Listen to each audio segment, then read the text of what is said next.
नमस्कार, मैं नसीम अहमद, आप देख रहे हैं JKF न्यूज।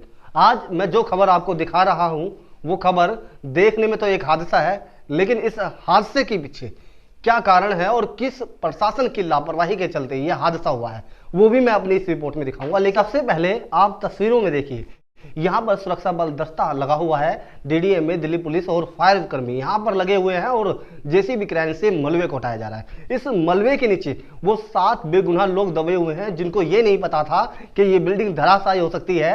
वो बिल्डिंग के पास में अपने जानवर चरा रहे थे, बकरियां चरा रहे थे, अचानक ये बिल्डिंग गिरी और वो इस मलबे के नीचे दब गए, जिनको निकालने का काम जारी है। आपको बता दें, ये बिल्डिंग सन 2008 में यहां पर दिल्ली सरकार द्वारा बनाई गई थी। उस टाइम में कांग्रेस सरकार थी और शीला दीक्षित के राज में इन बिल्डिंगों को इसलिए बनाया गया था, जो झुग्गियों में रहने वाले लोग हैं, जिनको नेता अपना वोट बैंक मानते हैं, उन लोगों को ये फ्लैट बनाकर आवंटित करने थे। लेकिन जैसे ही दिल्ली सरकार बदली, आम आदमी पार्टी की सरकार आई, ओछी राजनीति के चलते अपना वोट बैंक खिसकता देख जनप्रतिनिधियों ने इस तरफ ध्यान नहीं दिया और करीब 12 साल बीतने के बाद ये जो खड़ी हुई इमारतें हैं, ये इमारतें खंडहर हो गई और खंडहर होने के बाद अब ये एक इमारत गिरी है जिसके नीचे 7 लोग दब गए और अभी भी हादसा यहाँ पर लगातार बना हुआ है। सबसे बड़ी प्रशासन की लापरवाही मैं आपको बता दूं, ये जब बिल्डिंगें सारी खंडहर हो चुकी हैं, शरारती तत्व इन बिल्डिंगों की नींव खोदकर, दीवारें तोड़कर जो सरिया लगा हुआ है उसे निकाल के ले गए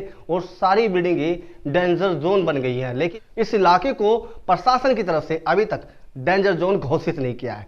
आज जो हादसा हुआ, किसी की घर से बच्ची चली गई, किसी की मां चली गई और किसी का पति चला गया, लेकिन इस हादसे का अफसोस किसी को भी नहीं है, क्योंकि इन लोगों से जनप्रतिनिधियों को कोई मतलब नहीं है। आपको बता दें, यहां पर दबने से 4 लोगों की तो मौत हो गई और 2 लोगों को इस मलबे के बाहर से निकाला गया, जिनको आलन फालन में नजदीकी महर्षि वाल्मीकि हॉस्पिटल ले जाया गया, जहां उनकी हालत अभी भी गंभीर बनी हुई है। 4 लोगों को जब यहां से बाहर निकाला गया, जिनकी मौत हो गई, उनके शव को जहांगीरपुरी के बाबू जगजीवन राम हॉस्पिटल में रख दिया गया। अब इस हादसे के बाद पीड़ित परिजनों का क्या कहना है और किस तरीके से उनके ऊपर एक दुखों का पहाड़ टूट गया है, देखिए, इनकी भी सुनिए क्या कहना है इनका। पूरे फ्लैट ये पूरी खत्म मतलब फ्लैट है, पूरी की पूरी मतलब कमजोर फ्लैट है। ये ना इनको मतलब जैसे किसी को अलाउ कर रहे हैं और ना किसी को ये मतलब जैसे किसी कुछ किया जा रहा है। वो बिल्डिंग किसी कारण से इस वजह से गिरी क्योंकि वहाँ पे खाली थी। अगर वो वहाँ पे अगर बनी हुई होती, अगर अलाउड किया गया होता तो वो बिल्डिंग नहीं गिर रही होती। चाहते कि जो ऐसी फ्लैटें और ऐसी बिल्डिंगें जो खाली है, या तो उस पर रोक लगा दिया जाए कि ताकि कोई वहाँ जाए नहीं, या तो फिर उसको बंद कर दिया जाए और उसे गिरा दिया जाए। कोई सरकार नहीं आया, ना कोई केजरीवाल आया। इतने बड़े हादसा होने के बाद आप भी जानते हो कितना बड़ा हादसा है। कोई नहीं आया सर, गवर्नमेंट की तरफ, ना गवर्नमेंट की तरफ से कोई आदमी नहीं आया। जो बिल्डिंग है उसमें रतन आवाज़ जो है, एक बिल्डिंग नहीं है सर, ये कई बिल्डिंग है। ये काफ़ी पुरानी बिल्डिंग है, वहाँ पे खड़ी हुई है, उनका सर कुछ भी नहीं हो रहा है।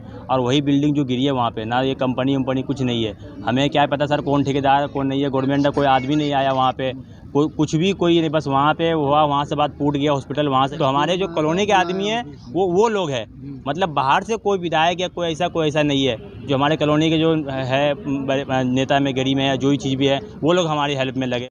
सुना आपने इस पीड़ित परिवार का दर्द, ये लोग किस तरीके से रो रहे हैं और बिलक बिलक कर रो रहे हैं और कोस रहे हैं उस सरकार को, उस शासन प्रशासन को, जिन्होंने यहाँ पर बिल्डिंगें बनाई और इस तरफ ध्यान नहीं दिया।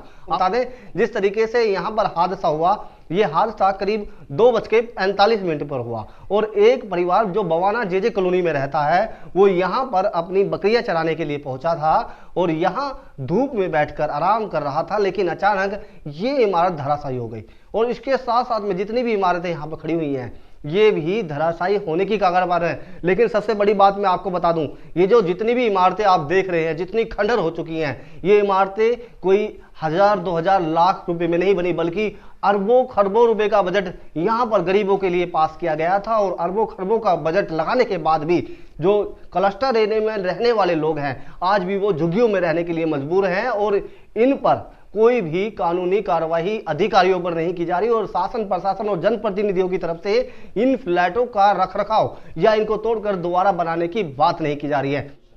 ज्यादा जानकारी के लिए हमारे साथ जुड़ गए हैं खलील अंसारी जी, जो alliance for human rights organisation एक संस्था चलाते हैं और संस्था के माध्यम से जो लोग बेसहारा हैं, गरीब हैं, मोहताज हैं, उन लोगों की मदद करते हैं।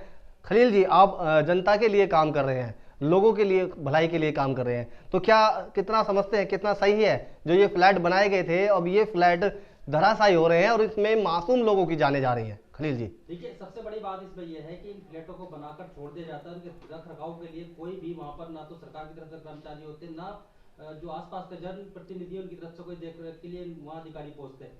इसी वजह से जो दुर्घटनाएं लगातार, ये पहली दुर्घटना नहीं जो हुई, इससे पहले भी कई दुर्घटनाएं हुई हैं। उस दुर्घटना में भी काफी लोग मरे, काफी लोगों ने अपनी जान गंवाई है। हाँ खलील जी, ये 2008 में बनाए गए थे और ऐसे और भी बहुत से फ्लैट हैं जो दिल्ली में बने हुए हैं, जो क्लस्टर एरिया में रहते हैं और जिनको सरकार ज्यादातर अपना वोट बैंक मानती है। सरकार तो को सोचना चाहिए अभी कि जिस तरह से हादसे लगातार हो रहे हैं, और अभी जो हादसा बवाना में हुआ है, इसमें 4 लोगों की मौत हुई है, तो सरकार को देखना चाहिए जिस तरह से फ्लैट, जहां जहां फ्लैट बने हुए हैं, जहां जहां बनाए गए, उन सभी फ्लैटों की जो मरम्मत का काम है वो शुरू करना चाहिए, जिससे आगे कोई बड़ा हादसा ना हो सके।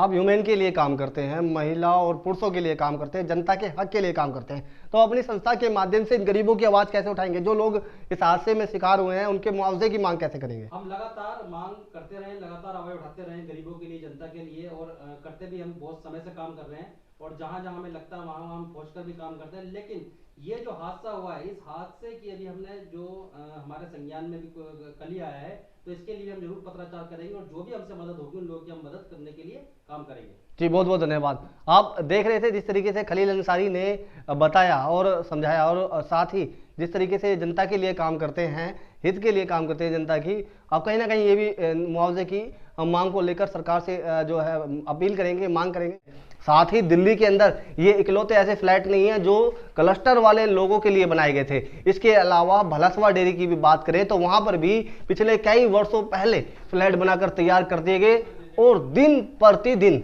वो जर्जर हो रहे हैं, खंडर हालत में पड़े हैं। लेकिन जनप्रतिनिधियों का तो देखो, और जो प्रशासन, शासन के जो नेता बैठे हैं, जो अधिकारी बैठे हैं, अपनी जेबें गर्म करने के लिए उनमें रंग रोगन पैंट जरूर कराते हैं। लेकिन जो गरीब झुग्गियों में रह रहे हैं, जब बरसात आती है उनके घर में पानी भर जाता है, एक नरकीय जीवन, कीड़े मकोड़ों की तरह जी रहे हैं, उन मासूम गरीब लोगों को ये फ्लैट और ये जो जगह है अलॉट नहीं की जा रही है।